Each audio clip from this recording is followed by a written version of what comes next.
right, thank you for choosing Minority Alliance Organization meeting today. Today we'll be discussing going over kind of the John Lewis Voting Rights Act that is being discussed currently within Congress, which is something that should have been passed at this point uh, to be able to help, especially we were looking this week with the suppression, again, that's being passed slowly but surely making its way through uh, different legislative levels at different states to actually suppress voters going forward.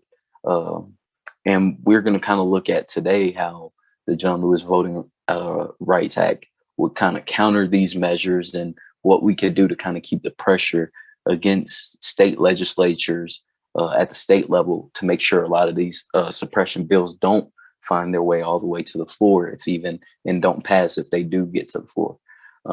Mark, I kind of wanted you briefly, I know we discussed over, I believe about 2 weeks ago, kind of how states, I believe it was about 45, 43 states were looking at certain bills passing through legislation that could suppress voters going into the midterm election in 2022, and then even further could be a hindrance in the general election coming in 2024. Now, what are a couple of these laws that you've seen? I know you're speaking on one in Arizona, and then I'll speak kind of on the one in Georgia. Yeah, so there are actually a little over 250 legislations in the works right now across 43 states that will in some way, shape, or form restrict voting. And there's quite a few that are really, really outrageous that are, being proposed. I spoke on, one of the ones in Arizona where it has such an unbelievable restriction on being able to vote absentee or vote by mail, as it was commonly known in 2020, that it makes it almost impossible to do. Or so inconvenient to do that you wouldn't do it. I mean, you have to send in a picture of your ID and a signature when you request a ballot. Then when you receive the ballot and fill it out, you have to send another copy of your ID and another signature. And then they may choose you for a random selection to verify, in which case you'd have to provide those same things for a third time. That is a tremendous amount of hassle to vote. There's places that are restricting the amount of polling places that you can have, the amount of places where you can drop off a ballot are being dropped to one per county. I know famously here in Texas, that happened last year, and they're looking to make that permanent, where you have one place to drop off an absentee ballot in an entire county. And just for the record, Harris County has the city of Houston in it, which has about 5 million people. So you're talking about 5 million people and having every absentee ballot having to go through one polling place. There are other ones where there will be restrictions on the amount of volunteers that can work in a polling place, the amount of hours a polling place can be open, the ability to hire third parties to help disabled people fill out a ballot so that the disabled can actually vote. There are so many of these, and they target basically marginalized communities, minorities, not just in African American, Hispanic communities, Asian communities, but the disabled and people who are, the elderly. There's just so many different groups that are being marginalized, and their votes are being kind of manipulated. And, the reason why so many people are using the term voter suppression is because there is no good reason to do this. Everyone who has put these legislations up has said that they were doing it for the same reason. It's to heighten voter confidence. People felt that there was a lot of fraud in the last election. Well, the only reason that they felt that there was a lot of fraud is because they get their news from a specific area, a specific, kind of ecosphere of news. And those people kept saying it over and over and over again. Well, in actual data, there is not nearly enough data to constitute instituting changes, fundamental changes to laws. And the amount of provable fraud that they've seen in this election is far less than what we even saw in 2018. It was less than 1/3 of what we saw even in 2018. So there is no anecdotal reason, there is no data reason. It really comes down to the election did not go the way they wanted. They tried to sell it on messaging. That didn't work, but they still have legislative power. So, they started putting in these things. Now, what the John Lewis Voting Rights Act would do is it would address all of these issues across the board by giving it government oversight, where states would continue to have their own sovereignty of being over how they're going to run elections, but there being some general oversight and some rules that will be in place that would kind of disallow this type of voter suppression. The John Lewis Voting Rights Act is actually kind of a conglomeration of a couple of different types of bills. It's a blend of the HR one, that is the House bill that was put up in January of 2019. It also has the Voting Rights Act that John Lewis himself put up, which is HR 4, and then also HR 51, which is a bill to make DC a state.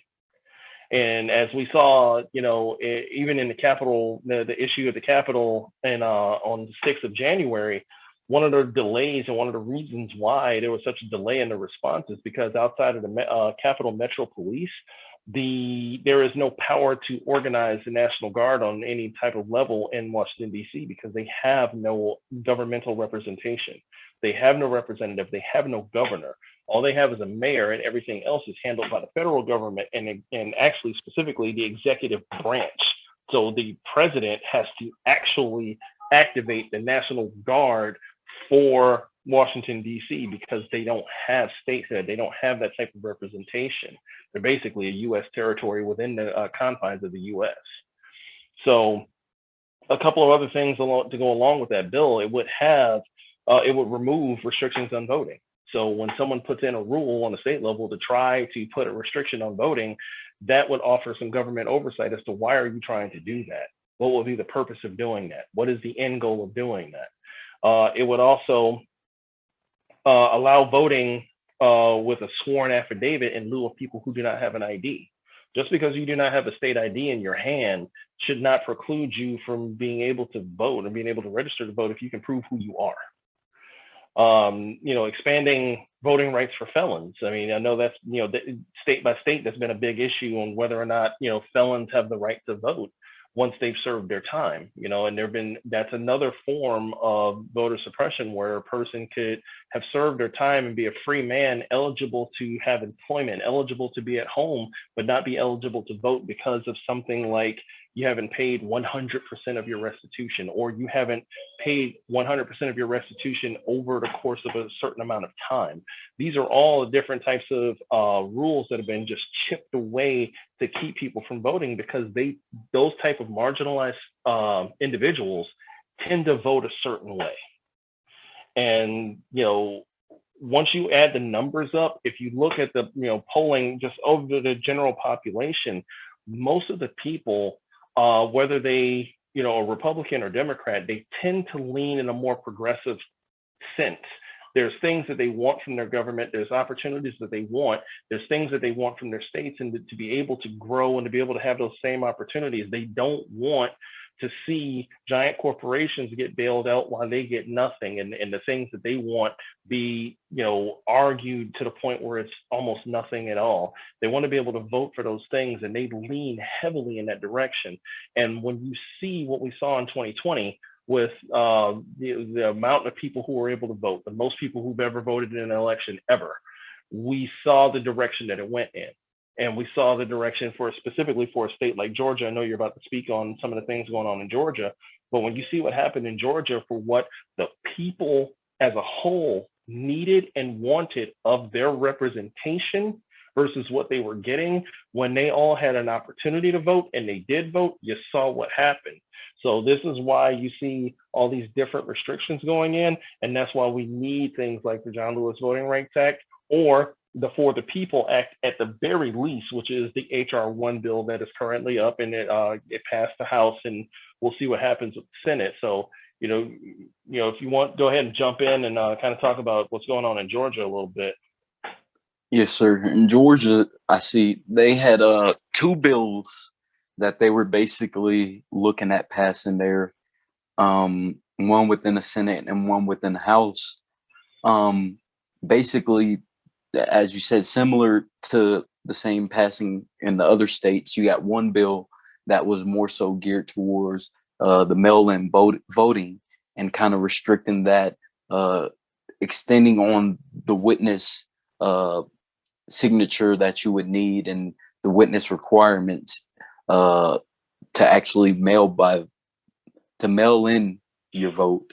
We're looking at the House bill. The House bill was more so geared towards actually taking away a couple of the drop boxes, especially within a more minority communities, is where you would be looking at losing a lot of those voting drop boxes. So I think that's the two main things. I think also the House bill has on it that the early voting on Sundays would be eliminated. Uh, so you see these as in Georgia last year, after losing the Senate race there, you see basically a group of Republicans that came out and were really pushing for a lot of these laws to change, even before the runoff had fully completed uh, for Raphael and Ossoff to take office. These are actually laws that had been discussed between Republican sources within the state there, Republican organizations within the state. Um, they're basically trying to make it to where, as you said earlier, with these with states like Arizona and things of that nature, these are basically suppression uh, laws that would make it especially harder within minority communities where we've already seen the issues when it comes to situations when it comes to people voting with the vote situation last year, that it will be entirely 10 times harder it come 2022, 2024 for us to see the same push that we saw from minority communities, which was able to jolt John Ossoff into office, which was able to get Warnock elected. It will be harder to get that same push of energy when people go to the polls and realize, well, this drop box isn't there anymore, or oh, I can't vote on the day that I thought I was able to vote on, as I'm used to voting on anymore. These situations will only make it harder for the true outcome of the vote to be uh, according to the populace of the people. As you said, speaking kind of on the John Lewis Voting Rights Act, the real reason why we need these things passed, as you said, on the national level, there needs to be an oversight to where when there is an issue um, within a certain community, whether it's minorities or it's just an issue with the voting at the state level, that there's a level of oversight with the national government to kind of audit it and go in and look at things that need to be changed kind of at the state level, because states have basically had free round um, as far back as you can think when it does come to the voting process and how each one wants to run the voting process tailored towards each state. And they can kind of choose how they want to do that themselves, which it does make it harder in certain states for certain people to vote, depending on the laws that they have enacted within that state. So we do need a national kind of oversight overview of these things and to make sure that everybody um, has an opportunity at having their voice heard. And I mean, as we said, the most important thing to a democracy is the right to vote. And when it's suppressed or is hindered, you know, you're really losing your voice and being able to make a difference in any issue that you see within the country. Kind of rolling into, Oh, I just wanted to say one last thing. You know, John Lewis, his whole career, his whole life, and especially his political career, politically speaking, that the altar to which he prayed was on the rights of voting. If there is one right, if there is one thing that should be absolute and should be sacred, it is the right for every individual in this country to have their voice heard on our representation, on our laws, and on who runs our country, and on the direction in which it will be run once they get it. There is no legitimate reason outside of one party or another feeling that they lost something that they don't want to lose, and they would rather change the rules of the game in order to rig the game. There is no other reason why we wouldn't do everything in our power to make sure that every person has the ability to vote.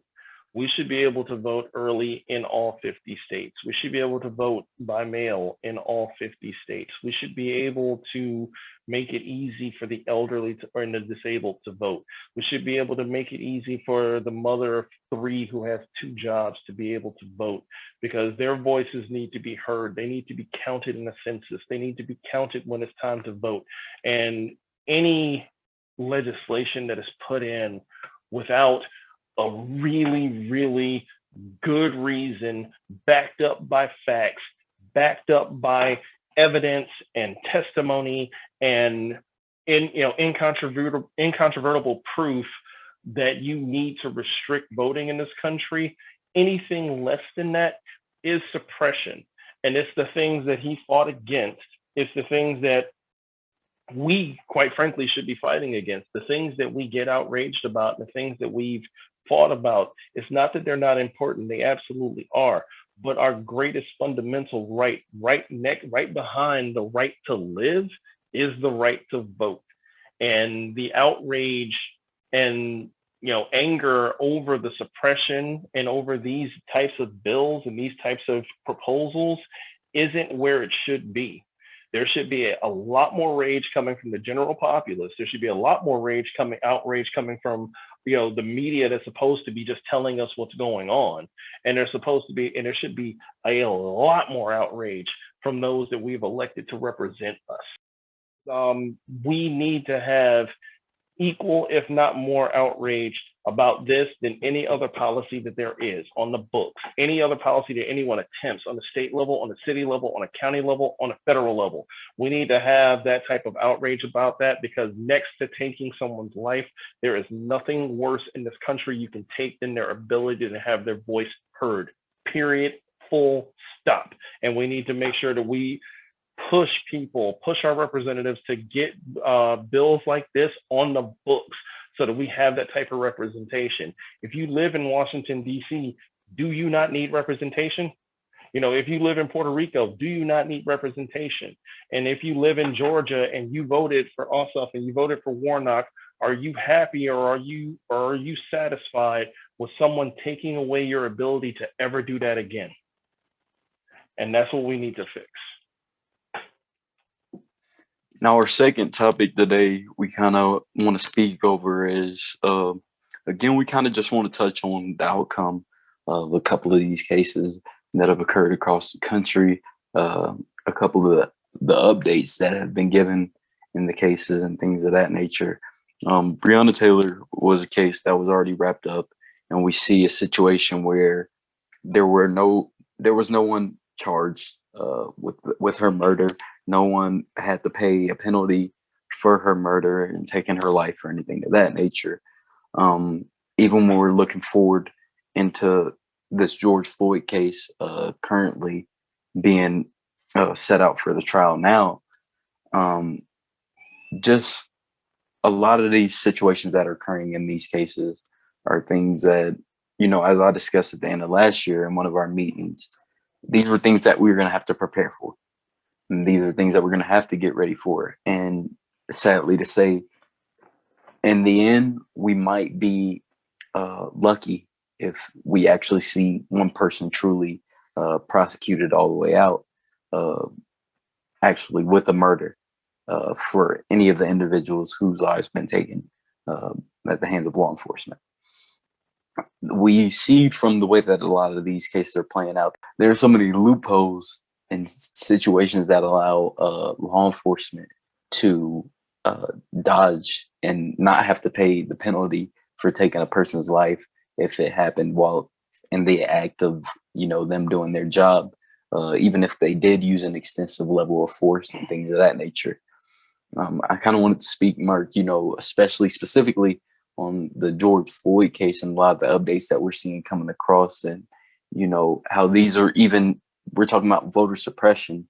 Uh, this is system suppression in a way of kind of forcing the will of the officer and the people. I guess you would have the city and the police department behind the officer, kind of forcing their will within each of these cases, so that the outcome that they want is 9 times out of 10 the outcomes that we're going to end up having.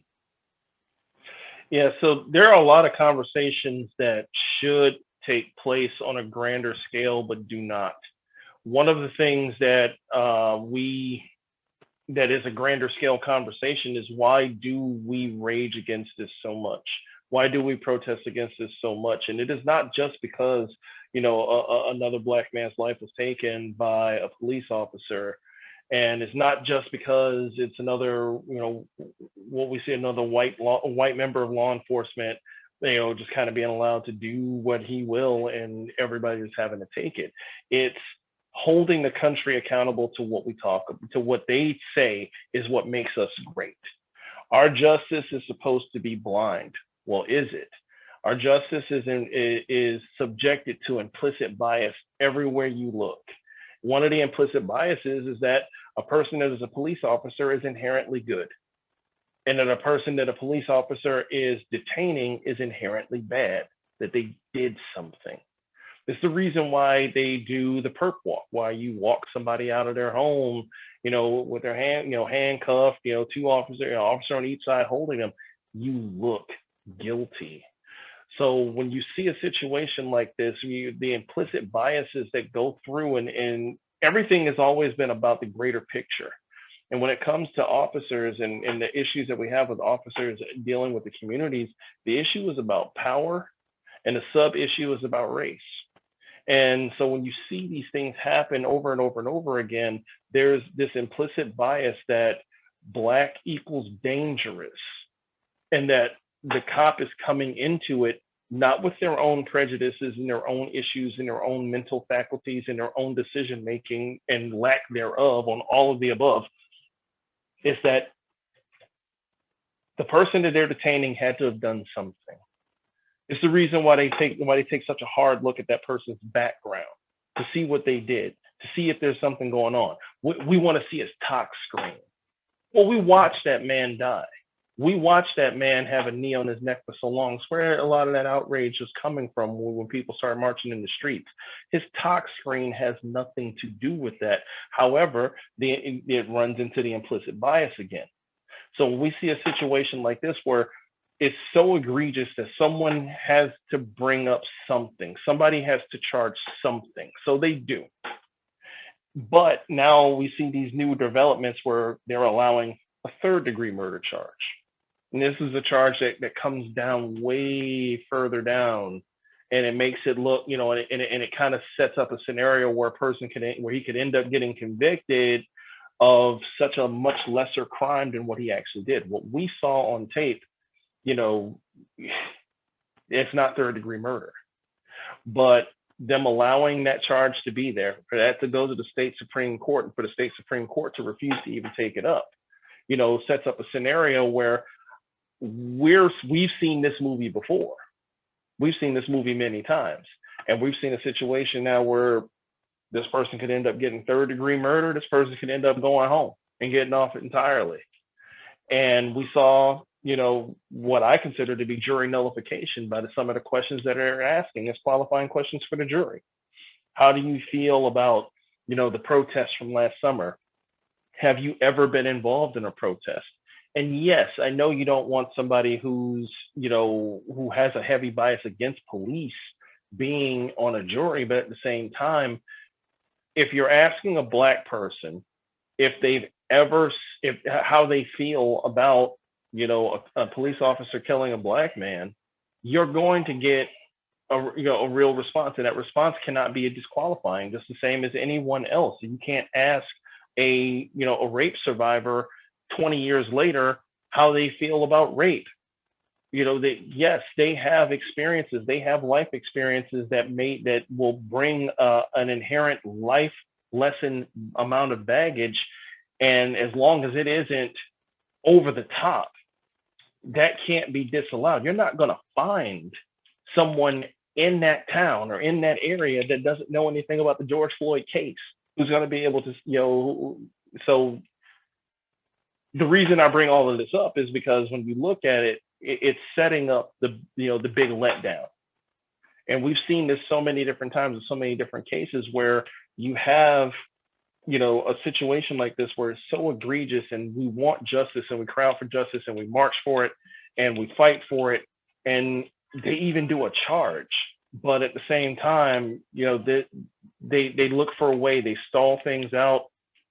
They make things, they offer deals, they offer lesser charges, they muddy the waters by bringing up somebody's past and bringing up somebody else's tox screen, or, bring up someone's social media and things like that. And it really just kind of suppresses and depresses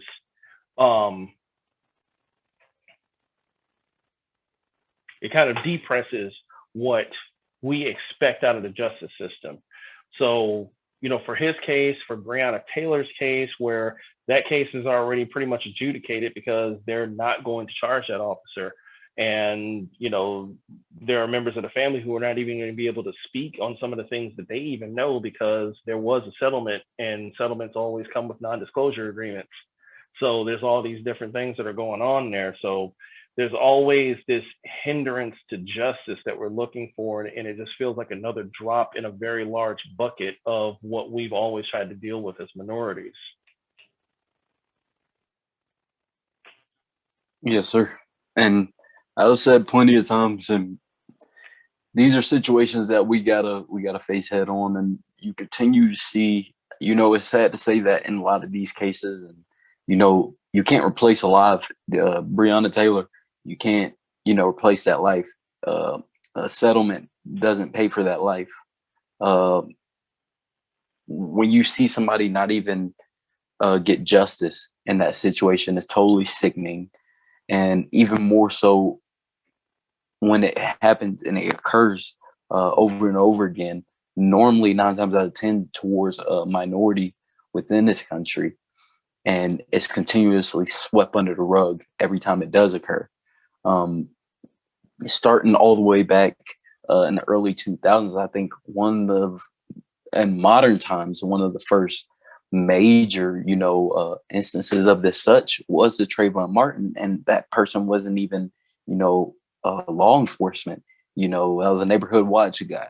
But even in that situation, you see someone who gets away with murder, literally, and then, continues to go on with his life while another minority, has lost their lives. And as I said, it continues to be no justice across the board. And when we do get justice, is so minuscule, just for them to be able to say, well, we did convict them with this, but, is that true justice or not, at the end of the day. So these are things, as I said, as minorities, we got to continuously keep pressure on things that we want to see change. And that's, our best shot at, seeing equality. Let's say, especially within this judicial system, and dealing with law enforcement. These are things that, we spoke on infrastructure and, the essential things, the necessities that need to be attacked at the policy level that we can continue to speak on. And we hope, these are things within Congress that are dealt with, rolling out through this administration, the necessities. But even when you come to these, dealing with situations like this, these are things and issues that policy needs to be created to affect. And whether it's going in and being able to, as you said, audit a couple of these police departments and things of that nature, and kind of weeding out, the bad apples, so that they can't say, well, one bad apple, doesn't define the department. Well, let's try our best to weed out the bad apples. If we can make a policy or come up with some type of sense of policies that can weed these bad apples out before they have the opportunity to create actions like this that do bring a bad light on these police departments. Uh, let's create policy that can handle these issues, uh, and be and be proactive, more so than it be someone else loses their life and then, um, all of a sudden, there's outrage again, and we continue to go through the same cycle, uh, that we've been going through for years. Absolutely. So, I kind of, on the back end, I know me and you were having a conversation this week, Mark, about the effort, from the minority community themselves, in seeing a lot of these things change, and how this movement didn't end at the 2020 election. This movement didn't end, with Ossoff and Warnock, being elected into the Senate. Um, how this is a movement that will continue on, every day until these things are, adjudicated. Absolutely. When it comes to the struggle and what it's like to be a minority in America, we have to understand that that struggle isn't new and that struggle isn't finished. We are looking to do so much. We're trying to get our foot in the door and to get equality in education and income and infrastructure and our abilities and our different abilities and our representation, and even up to the top two, which is again the right to have your voice heard and the right to live. We still are fighting these fights, and we've been fighting these fights for the entirety of our existence in this country. From the time that the first slave was freed all the way up until this year, 2021, we're still fighting this fight. And there are inflection points where people have outrage, and social media has helped to kind of galvanize, the armchair quarterback into the keyboard warrior. And those people are able to pick up their phone, and those people are able to get on the computer and voice their outrage. And though there's nothing wrong with that, there has to be action behind what it is that we're looking for. In order to get the justice that you're looking for, in order to get the equality that you're looking for, that's only done one way. That's only done through the vote. It's only done that way. It will never be done by a march. It will never be done by a broken window. It will never be done by anyone's death.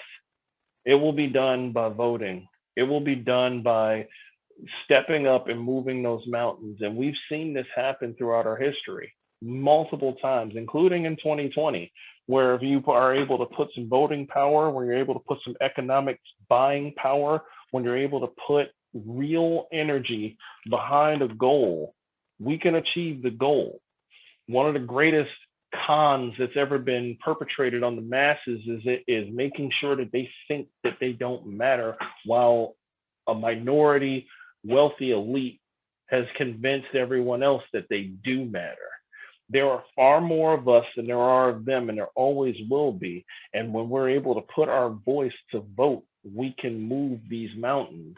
But if we don't put the energy and the effort behind it, and we only use the words, and then the words are only as old, or only last as long as the outrage of the day, and then a news cycle comes along, or a stimulus check shows up, or a new show comes out, and the energy depresses. And there's still some people that are still screaming in the background to look at this, to keep this going and to keep things moving. But that effort and that energy behind the crowdsourcing just isn't there. There has to be real fights in order to win. Malcolm X, John Lewis, Martin Luther King, and so many others some lived full lives, some were cut tragically short, but they lived those lives, and they lived that struggle every single day. And no one's asking any one person to try and do that. But if we all were able to lend just a little bit of energy, if we were able to lend a little bit of time, if we were able to lend a little bit of their talent, if we were able to focus on a cause, to focus on the policies that we need, to be able to find people in our own community and pump them up and not tear them down, to have a maniacal we shall succeed nature about what it is that we want, we would have every single bit of success that we're looking for with a perfect record. And that is probably the most frustrating thing about about the movement like this, and all the movements that are meant to push minorities and marginalized communities forward, is that with the energy will always come the success. And the only thing I could say about this, as people move forward, is you have to have a gut check conversation with how you feel about the situation. Does this really affect you, or is this a thing of the moment? Because if it's a thing of the moment and that's really all that there is to it about it for you, that's fine. No one's going to persecute you for that. But just know that that is not enough to get us over the line. The people who are trying to hold us back are trying 24/7. They never stop. From the second those votes were cast in November of 2020 and the second those votes were cast on 5th January of this year, things started moving to stop that from happening again. We know it. We've seen it on television. We've heard it. We've read it. We know it's happening. What are we going to do about it? Are we going to let them take it, or are we going to do something about it? And this is the type of gut check that we need to have about everything that affects us and everything that we're trying to do individually and as a community. We have to know whether or not we're actually in this fight or if we're not. And you either have to get off the field and watch it from the sidelines, or you have to contribute something. You have to do something, whatever it is. And again, it may not be much. Nobody's asked you to lay down on the train tracks for this, but we got to speak on it. We got to vote. We got to send those postcards, make those phone calls. We need to talk to our friends, talk to our neighbors, talk to our families. We need to make sure that things are going on. We need to look out for one another, as we say all the time in these meetings. We have to continue to push this initiative, because the things like the John Lewis Voting Rights Act, they're the holy grail towards getting other things that we want. They're the holy grail towards, being able to vote for a system where a person doesn't have to go into horrible debt to become educated, where a person doesn't have to fight uphill against the system for 20 years to get out of a chain life cycle of poverty.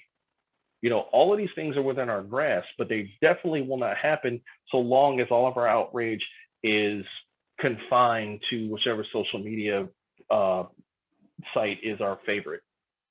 It requires our energy, it requires our vote, it requires our power, our economic power, our buying power, the power of our opinion, the power of social media turned against those who would have us be distracted by it, and making sure that we hold those accountable, that we vote into power, that we hold them to account, or we get into a voting booth and we fire them. That is our way out of this. That is how we get the equality that we're looking for.